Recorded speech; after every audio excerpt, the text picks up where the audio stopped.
Totoo nga ba na isang demonyo si Santa Claus? Mga kaibigan, kung papansinin niyo ang kapaligiran tuwing Christmas season, ay di ba para mas excited pa ang ilan sa atin kung ano ang matatanggap nilang regalo mula kay Santa kaysa sa mismong selebrasyon ng kapanganakan ni Jesus.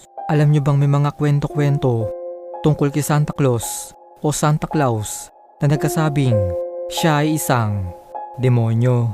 Kung susuriin nating mabuti ang pangalang Santa, ay mapapansin natin na isa pala itong anagram na kapag iniba natin sa ayos ay mabubuo ang salitang Satan. Hindi lang yan, dahil ang Claus sa pangalan niyang Santa Claus ay isa uling anagram na kapag iniba rin sa ayos ay mabubuo naman ang pangalang Lucas.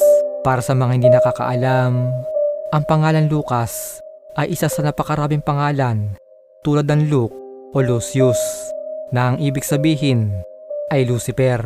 Pero sabi naman ng iba, si Santa Claus daw ay isang santo na may pangalang Saint Nicholas na binansagan bilang patron saint of children. Kung ano't ano pa man mga kaibigan, ay pakatandaan na ang mga binanggit ko ay isang konspirasi lamang. Ibig sabihin, hindi pa napapatunayan.